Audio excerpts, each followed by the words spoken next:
Se dice siempre, no juzgues un libro por la portada, porque hay libros que ciertamente tienen una portada que no dice para nada el gran contenido que podemos hallar allí. Y hay otros que son muy hermosos, cuyo contenido no debe ser apreciado en lo absoluto.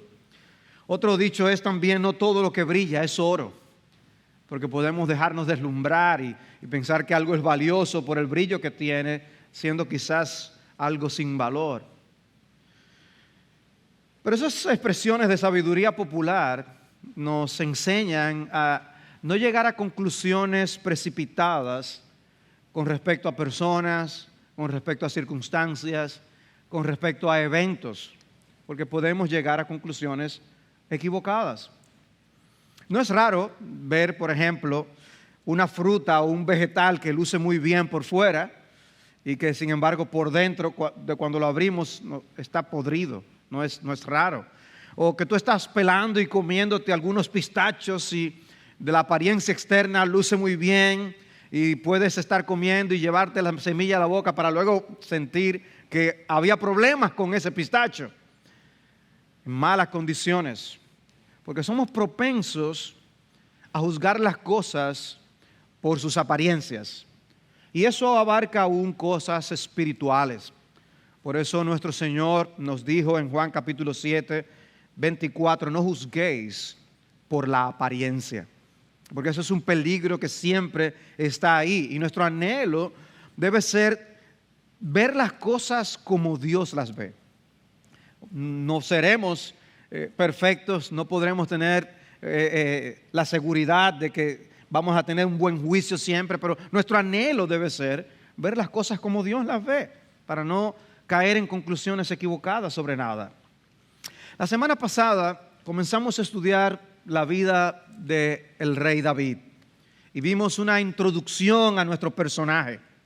Y hoy, si Dios lo permite, estudiaremos el pasaje que nos introduce a David en la historia bíblica. Pasaje en el que precisamente sale a relucir ese tema de nosotros juzgar las cosas por las apariencias. David vendría a sustituir a un rey, a Saúl. Por eso vamos a ver en primer lugar hoy, Saúl desechado. Saúl desechado. Y en el texto que se leyó, esta parte está en los últimos versículos del capítulo 15, 34, hasta la primera parte del versículo 1 del capítulo 16. Es en esa parte cuando habla de que ya Saúl se sale no de su casa y dice que no ve a Saúl hasta el día de su muerte. Que Samuel lloraba por Saúl, porque Dios se había arrepentido de colocarle allí como rey. Pero permítanme explicar esa sección a la luz del capítulo 15. No entraré ahora mismo al capítulo 16. Realmente tenemos dos ocasiones en 1 de Samuel en que se expresa que Saúl había sido desechado. Ese primer rey de Israel. Es en el capítulo 13 y en el capítulo 15. Y en ambas ocasiones se menciona a David, aunque sin nombre, como quien vendría a ser el sustituto del rey Saúl. En el capítulo 13 es aquella ocasión en que Saúl se desesperó porque Samuel no llegaba y él mismo decidió ofrecer sacrificios ante el pueblo. Dice en 1 de Samuel 13:10, y sucedió que tan pronto como terminó de ofrecer el holocausto, he aquí que Samuel vino y Saúl salió a su encuentro para saludarle. Pero Samuel dijo, ¿qué has hecho? Y Saúl respondió, como vi que el pueblo se me dispersaba, que tú no llegabas dentro de los días señalados y que los filisteos estaban reunidos en Micmas, me dije, ahora los filisteos descenderán contra mí en Gilgal y no he implorado el favor del Señor. Así que me vi forzado y ofrecí el holocausto. Samuel lo encontró, como decimos, con las manos en la masa. Él había cometido una violación de los principios de la ley de Dios. Y es como si Samuel estuviera diciendo, ¿qué es lo que está pasando aquí? Y observen cómo Saúl manifiesta lo experto que él es en dar excusas. Y lo que él hizo fue mencionar que el pueblo se le iba a ir y que él que tenía que hacer algo. Pero la razón más importante que él da es que él quería implorar el favor del Señor. Y él no tenía otra opción que ofrecer el holocausto. Ahora, eso era lo que pensaba Saúl. El Señor pensaba otra cosa. Y dice en el versículo 13 de 1 de Samuel 13, y Samuel dijo a Saúl, has obrado neciamente, no has guardado el mandamiento que el Señor tu Dios te ordenó. Pues ahora el Señor hubiera establecido tu reino sobre Israel para siempre, pero ahora tu reino no perdurará. El Señor ha buscado para sí un hombre conforme a su corazón. Y el Señor le ha designado como príncipe sobre su pueblo porque tú no guardaste lo que el Señor te ordenó. A los ojos de Saúl, lo que él había hecho estaba bien. Y quizás aún a los ojos del pueblo también estaba bien. Las personas no querían dar un viaje en balde a este lugar. Así que Saúl ofrecía el holocausto y así se aprovechaba el tiempo. Él estaba dando la apariencia de que realmente él quería buscar a Dios. Pero hermanos, no se trata de apariencias, sino de lo que Dios piensa. Su acción había sido la desobediencia de un necio. Y eso fue lo que le dijo el Señor a través de Samuel. Ya Dios había determinado quitarle el reino y darlo a un hombre conforme a su corazón. No menciona a David por nombre, pero el texto da la razón, porque tú no guardaste lo que el Señor te ordenó. Que de paso empieza a darnos pinceladas del carácter que tendría el hombre que vendría después de Saúl. Y ya aquí nosotros podemos empezar a notar un gran contraste que el autor de 1 de Samuel quiere hacernos ver entre Saúl y David. La diferencia no era que David era perfecto, estaba muy lejos de serlo, pero era alguien con una conciencia que respondía a la voz de Dios. Él pecó gravemente, pero cuando fue reprendido, respondió, admitió y confesó. Y nosotros tenemos el testimonio de los Salmos 32 y 51. En el Salmo 32 David escribió, mientras callé mi pecado, mi cuerpo se consumió con mi gemir durante todo el día, porque día y noche tu mano pesaba sobre mí. Mi vitalidad se desvanecía con el calor del verano. Te manifesté mi pecado y no encubrí mi iniquidad. Dije, confesaré mis transgresiones al Señor y tú perdonaste la culpa de mi pecado. Eso hace un hombre piadoso. Saúl lo que hizo fue justificarse.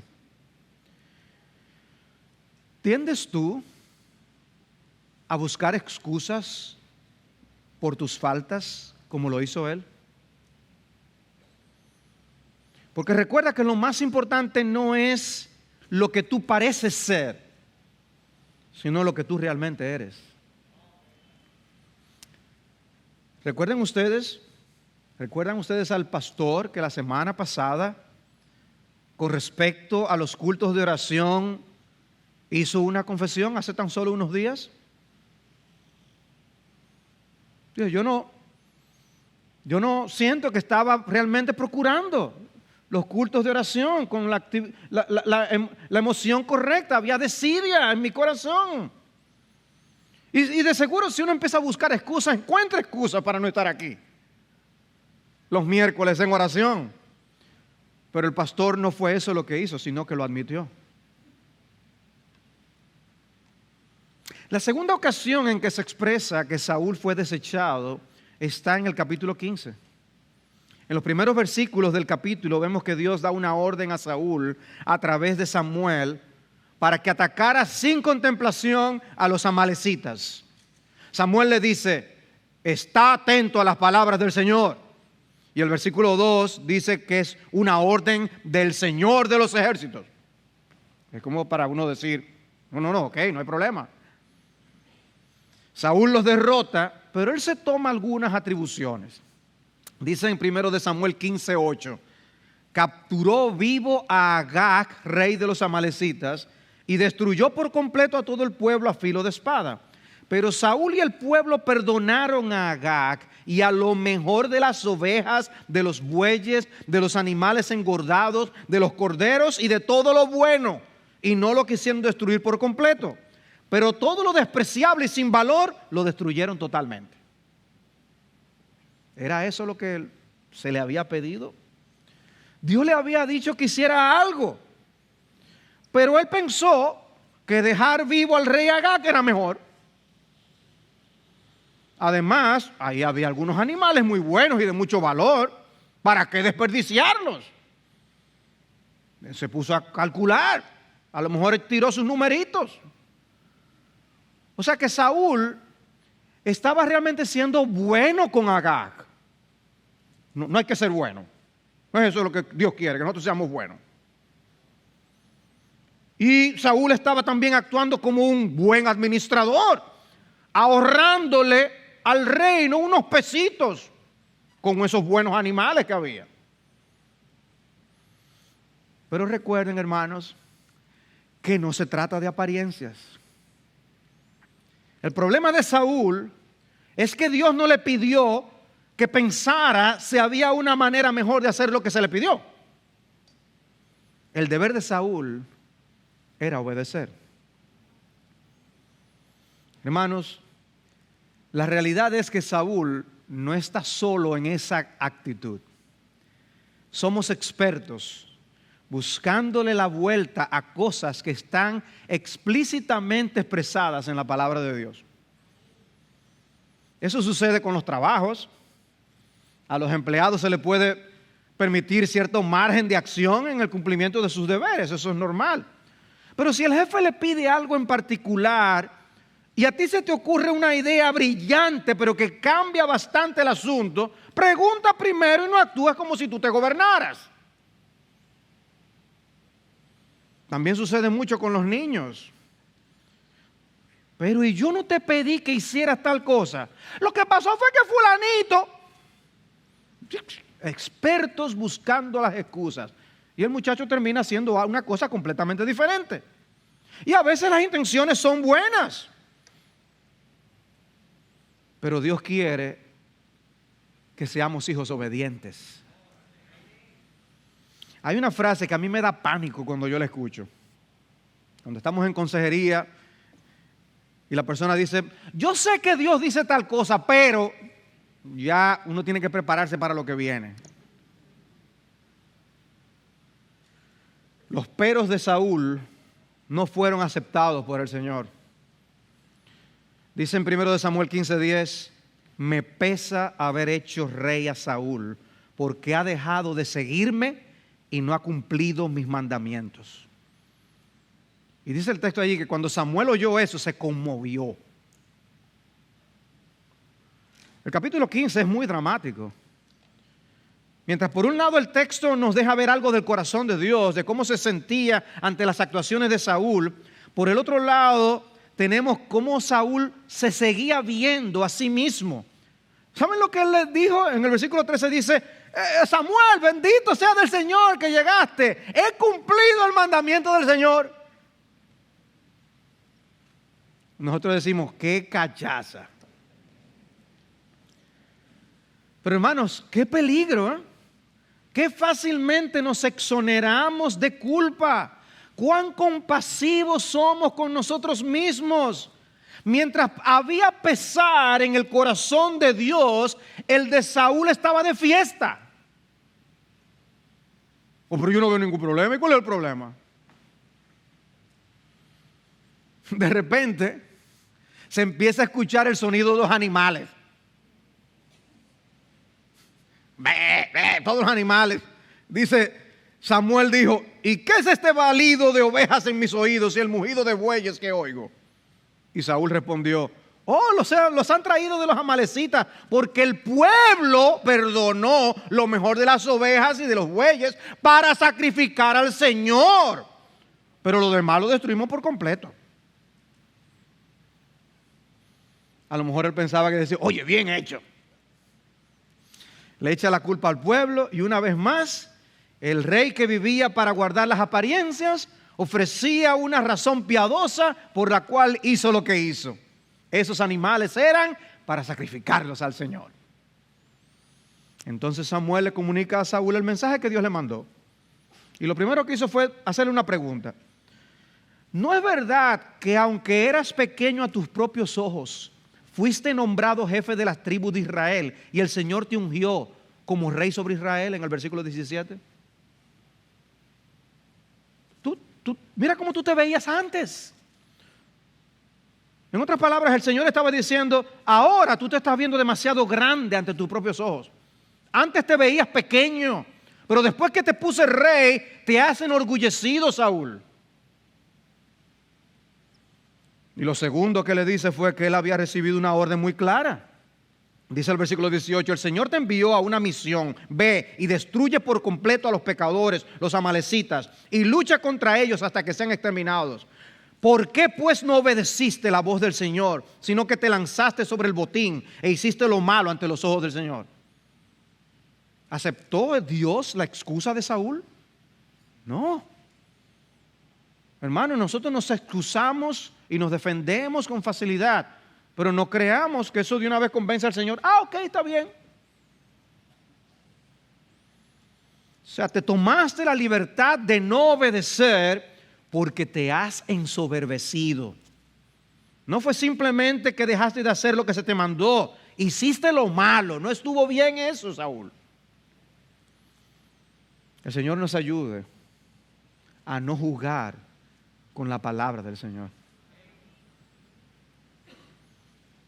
¿Creen ustedes que Saúl entendió ya? O sea, Dios le acaba de decir, no obedeciste. Bueno, en el 20 dice esto. Yo obedecí la voz del Señor y fui en la misión a la cual el Señor me envió. Y he traído a Agag, rey de Amalek, y he destruido por completo a los amalecitas. Mas el pueblo tomó el botín, ovejas y bueyes, lo mejor de las cosas dedicadas al anatema, para ofrecer sacrificio al Señor tu Dios en Gilgal. Le entró por un oído y le salió por el otro. Y las palabras de condenación no se hicieron tardar. Y una vez más Dios le expresa que él había sido desechado. Se complace el Señor tanto en holocaustos y sacrificios como en la obediencia a la voz del Señor. He aquí, el obedecer es mejor que un sacrificio y el prestar atención que la grosura de los carneros. Porque la rebelión es como un pecado de adivinación y la desobediencia como iniquidad e idolatría. Por cuanto has desechado la palabra del Señor, Él también te ha desechado para que no seas rey.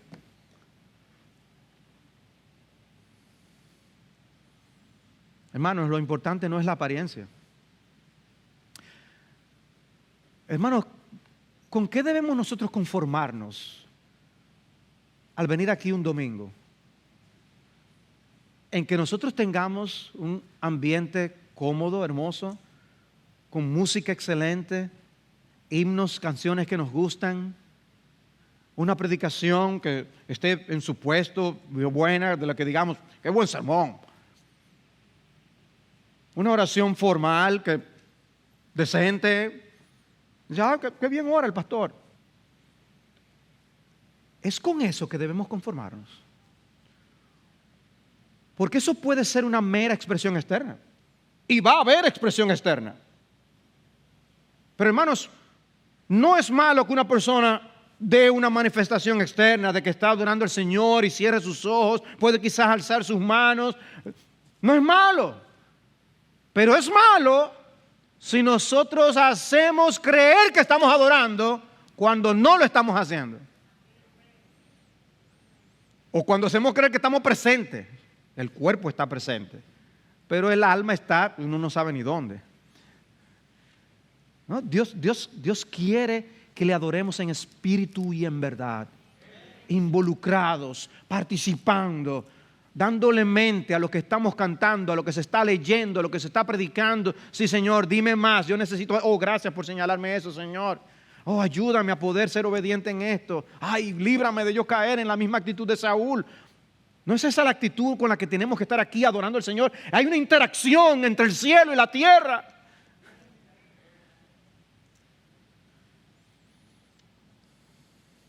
Saúl pide que le perdonen. Te ruego que perdones mi pecado y vuelvas conmigo para que adore al Señor. ¿Qué es lo que él quería realmente? Quedar bien ante el pueblo. Pero Samuel respondió a Saúl: no volveré contigo, porque has desechado la palabra del Señor, y el Señor te ha desechado para que no seas rey sobre Israel. Cuando Samuel se volvía para irse, Saúl se asió del borde de su manto y este se rasgó. Y entonces Samuel le dijo: hoy el Señor ha arrancado de ti el reino de Israel y lo ha dado a un prójimo tuyo que es mejor que tú. Y vuelve a mencionar al rey David, a un prójimo que es mejor que tú. David mencionado veladamente como un prójimo de Saúl. Pero ven ustedes el contraste que una vez más el autor está sacando aquí entre Saúl y David. Saúl es así, pero Dios levantará a uno mejor. Un contraste entre David y Saúl que seguirá en el primer libro de Samuel. Y con todo lo que se le dijo a Saúl, escuchen lo que él le pidió a Samuel: he pecado, pero te ruego que me honres ahora delante de los ancianos de mi pueblo y delante de Israel, y que regreses conmigo para que yo te adore, para que yo adore al Señor tu Dios. Una vez más, lo que Saúl quería era guardar las apariencias. Guardar las apariencias. La idolatría de guardar las apariencias. Samuel se despidió de Saúl para no volver a verlo otra vez. Y de ahí en adelante, lo de Saúl era una caída libre a toda velocidad, empeorando cada vez más las cosas. Samuel por eso lamentó y lloró mucho lo que había sucedido con Saúl. Lloró mucho, dice el texto. ¿Cuáles son las cosas que nos hacen llorar a nosotros? ¿Son únicamente aquellas cosas que nos afectan nuestros intereses personales? Porque en este caso Samuel lloraba por todo lo que implicaba esto para Saúl y para el pueblo. ¿Cuánto lamentamos el que alguien no ande en buenos pasos? Si algo que está sucediendo en la sociedad está mal, pero no me afecta a mí, ¿significa que no me debe afectar emocionalmente? Me gustó lo que el comentarista Dale Davis usó, una frase muy cierta. Hay algo encomiable e instructivo en el lamento de Samuel. Dice, ahí en ese lloro de Samuel hay algo que aprender. Aprender a llorar por las cosas que afectan el corazón de Dios. El capítulo termina, sin embargo, con estas palabras. El Señor se había arrepentido de haber puesto a Saúl por rey sobre Israel. Eso era digno de ser lamentado. Pero ya estaba bueno. ¿Hasta cuándo, le dice el Señor a Samuel, te lamentarás por Saúl después que yo le he desechado para que no reine sobre Israel? En otras palabras, ya es hora de hacer otra cosa, Samuel. Es hora de que te levantes y actúes. Y por eso lo próximo que nosotros tenemos es Samuel comisionado. A partir de la segunda parte del versículo 1 del capítulo 16 hasta el versículo 10 está la orden que le da Dios a Samuel para ungir a un nuevo rey. Todavía no le dice quién es, pero sí le dice a dónde debe dirigirse. Es evidente en todo esto que lo que ha pasado con Saúl no fue un complot en el que Samuel estaba involucrado. Y esa forma en que el texto nos dice lo mucho que lamentó y lloró Samuel es parte del asunto. No fue asunto de Samuel, fue Dios que desechó a Saúl. Ahora, Dios da instrucciones entonces a Samuel para ungir a un nuevo rey. Y la forma en que lo dice es interesante. Llena tu cuerno de aceite y ve, te enviaré a Isaí el de Belén, y ya ese Belén debe empezar a ir sonando en nuestros oídos, porque de entre sus hijos he escogido un rey para mí. Me he provisto rey, lo traducen algunas versiones. Un énfasis, el asunto no depende de los hombres, el ungido es un escogido de Dios.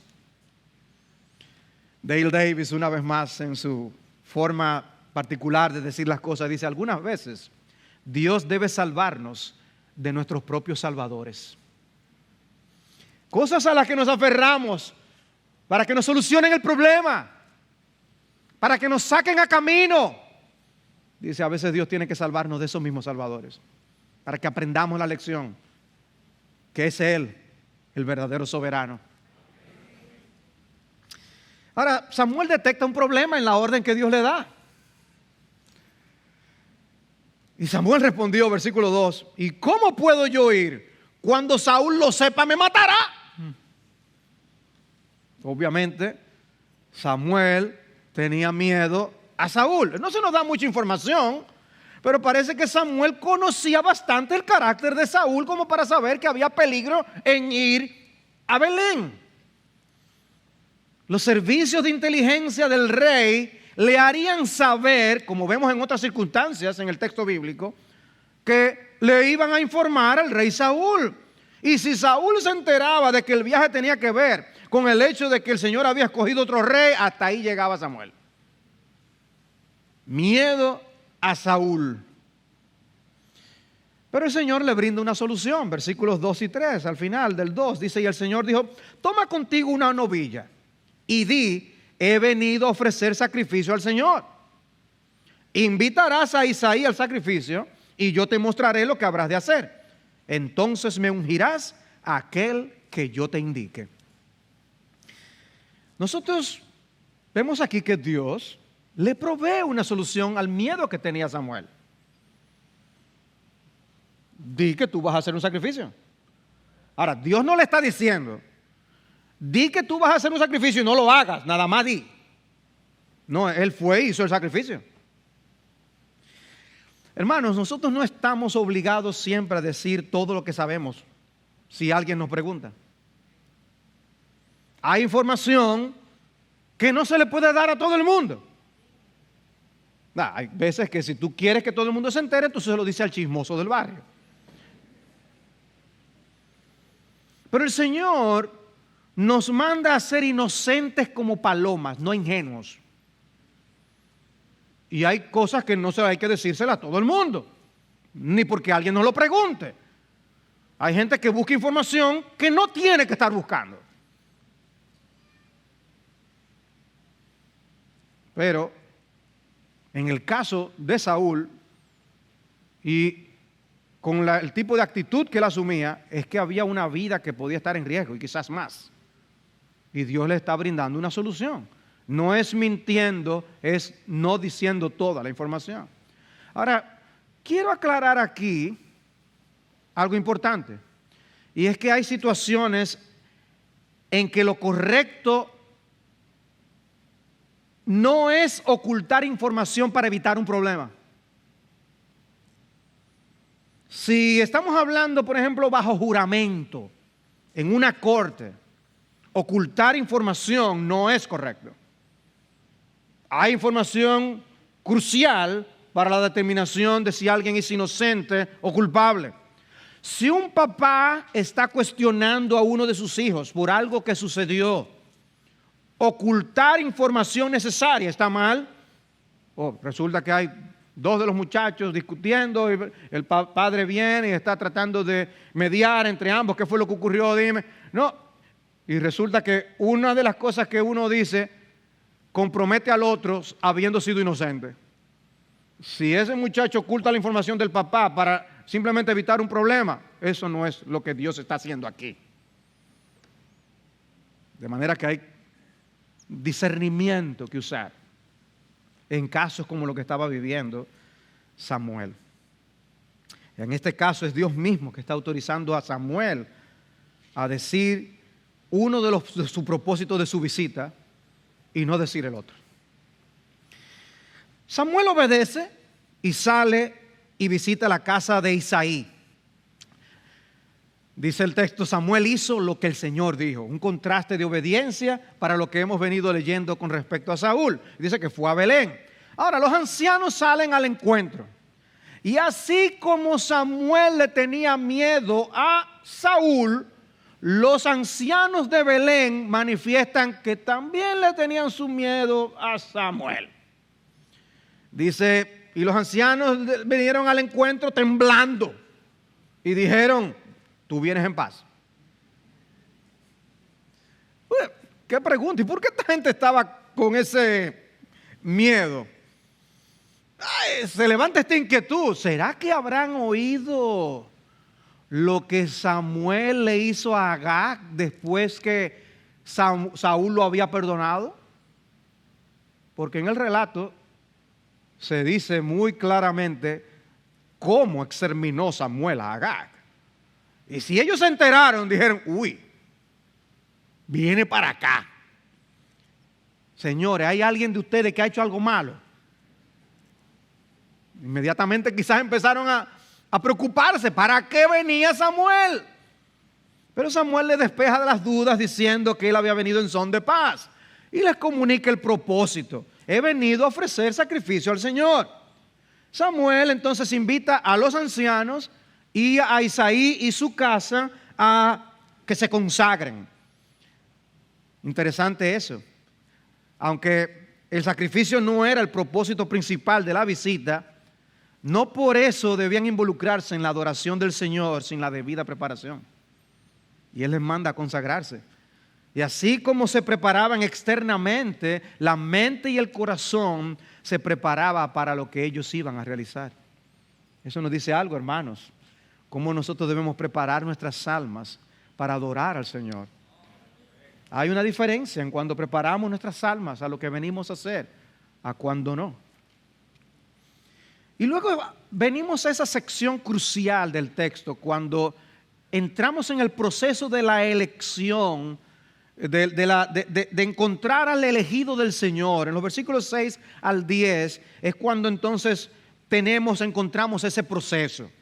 Y es más o menos así, dice, y aconteció, versículo 6, que cuando ellos entraron, vio a Eliab y se dijo, ciertamente el ungido del Señor está delante de él. Pero el Señor dijo a Samuel, no mires a su apariencia, ni a lo alto de su estatura, porque lo he desechado. Pues Dios no ve como el hombre ve, pues el hombre mira la apariencia exterior, pero el Señor mira el corazón. Cuando entraron, los ojos de Samuel inmediatamente se posaron sobre Eliab. O sea, quizás uno puede hasta imaginar la escena de que van entrando y de repente entra este hombre. Inmediatamente los ojos de Samuel se colocan sobre él. Un solo vistazo le bastó para llegar a la conclusión, ese tiene que ser el hombre. Dijo, ciertamente el ungido del Señor está delante de él. Samuel se quedó impresionado con Eliab y ya casi estaba derramando el aceite sobre él. Y uno se pregunta, ¿fue suficiente lo que él vio como para convencerle de que ese Eliab era mejor que Saúl? No, Dios le había dicho a Samuel, yo te diré quién es. No era para que tú llegaras a conclusiones. Yo te diré quién es. Pero Samuel se quedó hipnotizado con su apariencia, pero no el Señor. Y el Señor corrige a Samuel por su apresurada conclusión. No mires a su apariencia, ni a lo alto de su estatura, porque lo he desechado. ¿No les recuerda esa palabra algo? Es la misma palabra que Dios usó en más de una ocasión para hablar de Saúl. Ese no es. Ese no es. El hombre mira el exterior. Dios mira el corazón. Y así pasaron los demás hermanos. Y dice que todos fueron desechados. El Señor no ha escogido a estos. fue la evaluación final que Samuel le expresó a Isaí. Si Dios no mete su mano, hubieran escogido a alguien que era igual o peor que Saúl. Cuando el Señor le dice a Samuel, no mires a su apariencia, pudiera parecer una declaración que solo tiene que ver con Samuel. Eso es un problema de Samuel. Pero amados hermanos, no, esa declaración tiene que ver con todos nosotros. Por eso el texto dice, el hombre mira la apariencia exterior, pero el Señor mira el corazón. Nuestra tendencia como hombres es a fijarnos en lo externo. Las primeras impresiones, amados hermanos, pueden ser muy peligrosas. Vemos algo y nos convencemos simplemente por el cascarón, la envoltura. Dios quiere que nosotros aprendamos a buscar cómo es en el interior. Y eso aplica para todo. Aplica para los solteros. Las primeras impresiones, ¡pam! Corazones derretidos por la primera impresión. Y luego, no era lo que yo creía. Un producto nos puede parecer maravilloso hasta que leemos las evaluaciones que otros están diciendo. Con el primer uso se dañó. Ahí mismo a buscar otro. Hermanos, no confiemos tanto en nuestros instintos. Dios quiere que seamos cuidadosos, que no confiemos en nosotros mismos, sino que confiemos en el Señor. Y como hemos estado diciendo, no se trata de apariencias. ¿De qué se trata entonces? Si no se trata de apariencias, ¿de qué se trata entonces? Hermanos, se trata del carácter. Se trata del corazón. Se trata de lo que somos interiormente y que saldrá a relucir al exterior de diversas formas. A veces por las palabras, a veces por la conducta, una acción repetitiva, un hábito. El problema es que nosotros tenemos un acceso limitado al corazón. Podemos ver esos hechos y aprender algo del corazón. Podemos escuchar a una persona y como de la abundancia de la boca habla el corazón, podemos aprender a discernir qué es lo que esa persona tiene en su interior. Nos abren una ventana para conocer algo del corazón, pero solo Dios conoce todos los secretos y las intimidades de todos los hombres. Como dice el Salmo 98, nuestros pecados secretos están a la luz de tu presencia. Proverbios 17:3, el Señor prueba los corazones.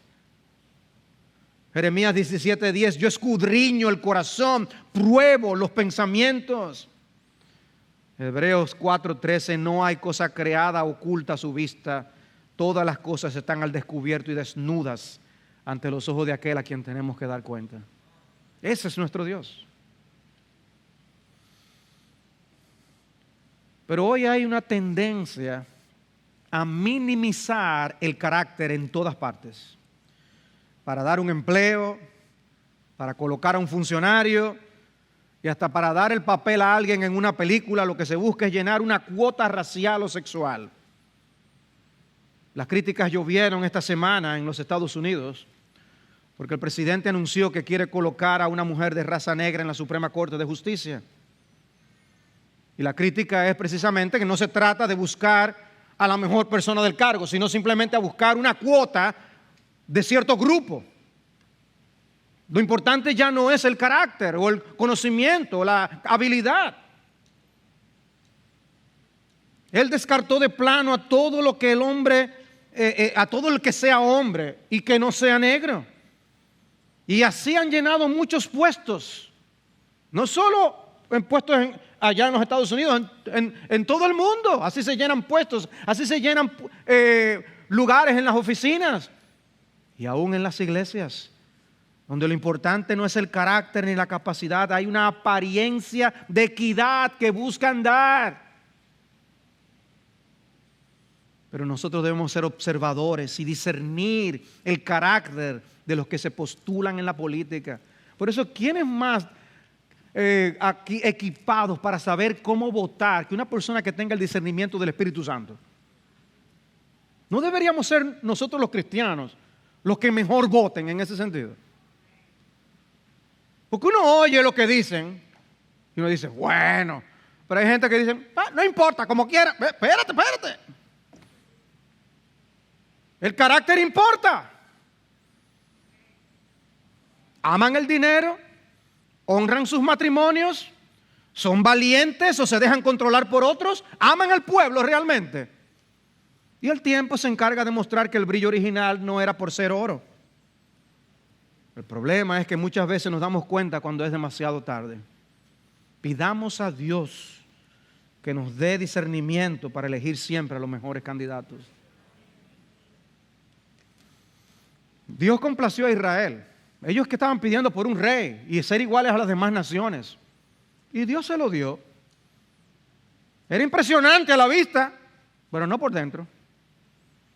Dice primero de Samuel 9:2, y tenía un hijo que se llamaba Saúl, favorecido y hermoso. No había otro más hermoso que él entre los hijos de Israel. De los hombros hacia arriba sobrepasaba a cualquiera del pueblo. En otras palabras, nadie podía evitar ver cuando entraba Saúl a un lugar. Y en el capítulo 10, versículo 23 dice, corrieron y lo trajeron de allí. Cuando estuvo en medio del pueblo, de los hombros arriba sobrepasaba a todo el pueblo. Y Samuel dijo a todo el pueblo, ¿veis al que el Señor ha escogido? En verdad que no hay otro como él entre todo el pueblo. Entonces todo el pueblo gritó y dijo, ¡viva el rey! Pero fue para su maldición.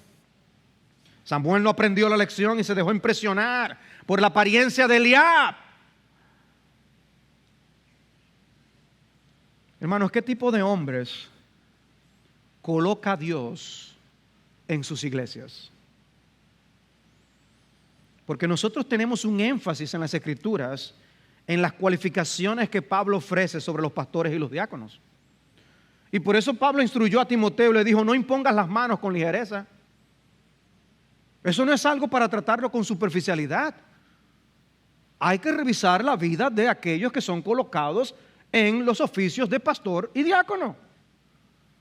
Debemos imitar a los discípulos de la iglesia primitiva, quienes al buscar un sustituto para Judas, le oraron al Señor que les mostrara cuál era el escogido entre Barsabás y Matías.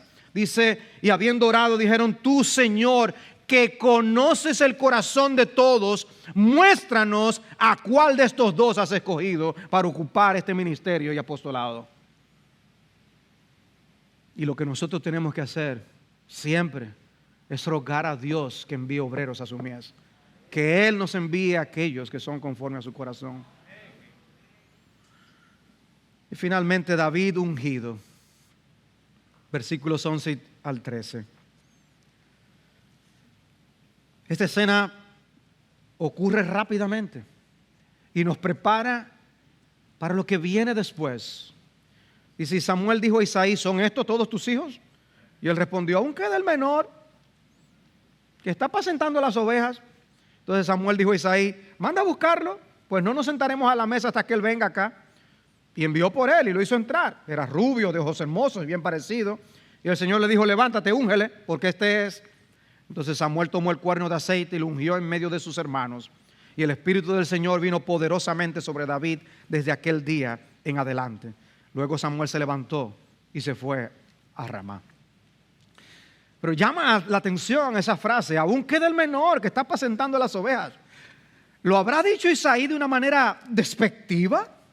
No sabemos la entonación que él utilizó, pero la expresión no parece dar muchas esperanzas. Queda el menor. Quizás no puede recordar la expresión de Juan 1:46. ¿Puede algo bueno salir de Nazaret? ¿Puede algo bueno salir de alguien que es el menor que está cuidando las ovejas? O la expresión en Marcos 6:3. ¿No es este el carpintero? Porque no puede ser que el Mesías sea un carpintero. Quizás para Isaías, no puede ser que el rey sea el que cuida ovejas. Pero ven ustedes cómo el Señor hace las cosas. Joven, no descartes que el ojo del Señor quizás está depositado sobre ti hoy. Pablo le dijo a Timoteo: ninguno tenga en poco tu juventud. Pero también sucede que los jóvenes se descartan a sí mismos. Joven, trata de entender que Dios puede hacer una obra en tu corazón y prepararte de tal manera que Él se glorifique en tu vida por las determinaciones que temprano en tu vida tomaste, como ocurrió con Jonathan Edwards,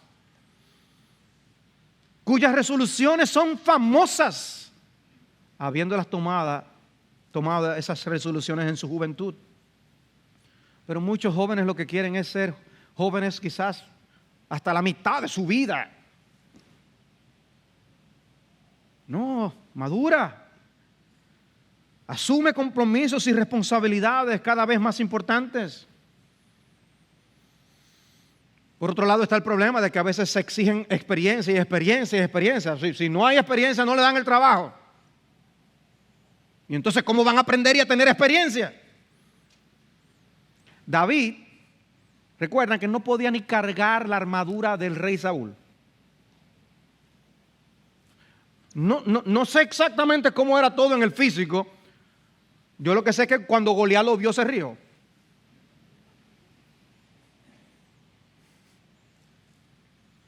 Parece que no era en ese sentido igual de impresionante como Saúl en su corpulencia. Pero el Señor ya había echado el ojo en su corazón. Ni su papá ni sus hermanos se habrían imaginado que ese joven sería el más grande autor de la más extraordinaria colección de oraciones de todos los tiempos. ¿No nos debe eso llenar de esperanza en la labor de paternidad que estamos llevando a cabo? Esos que hoy son bebés, esos que son los niños y jóvenes, lo que pueden hacer para la gloria de Dios. Necesitamos visión y orar con esperanza para que Dios use a esos jóvenes, a esos niños.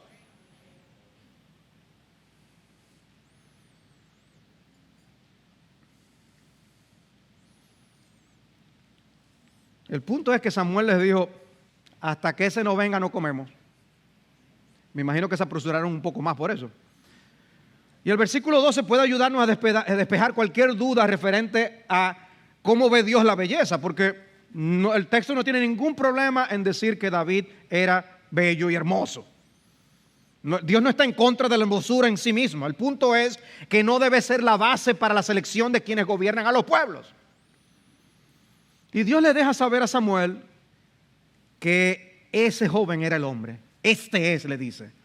Y así este hombre fue ungido con todo y su olor a oveja que tenía en ese momento. Y por fin se nos da su nombre. En el versículo 13, por primera vez, se nos dice que se está hablando de David.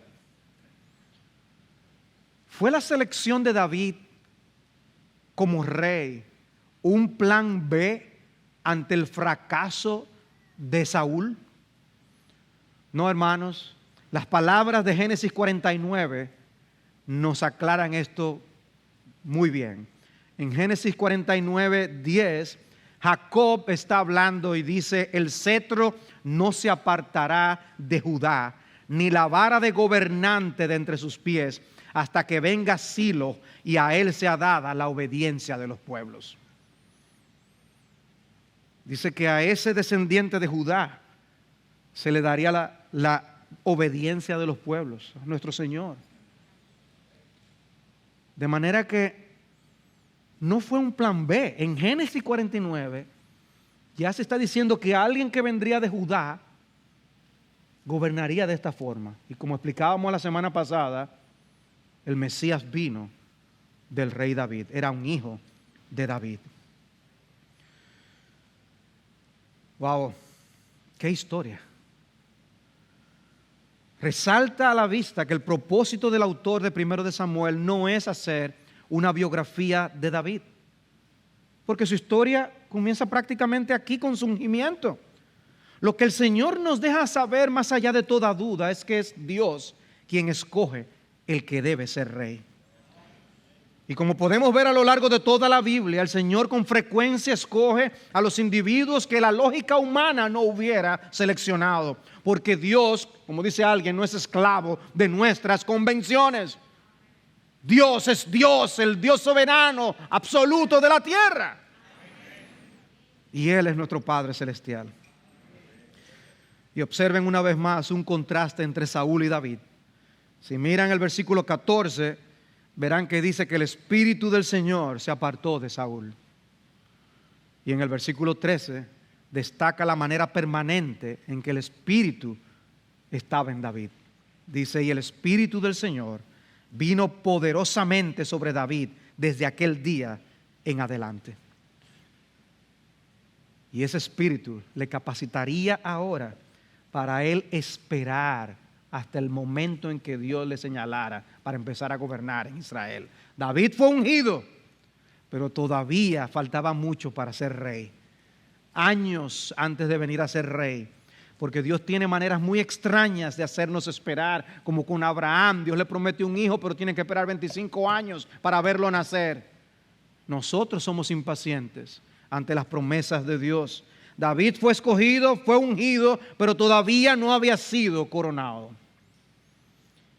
¿Quieren ustedes saber lo que pasó? Tenemos que seguir viniendo para escuchar sobre esta serie.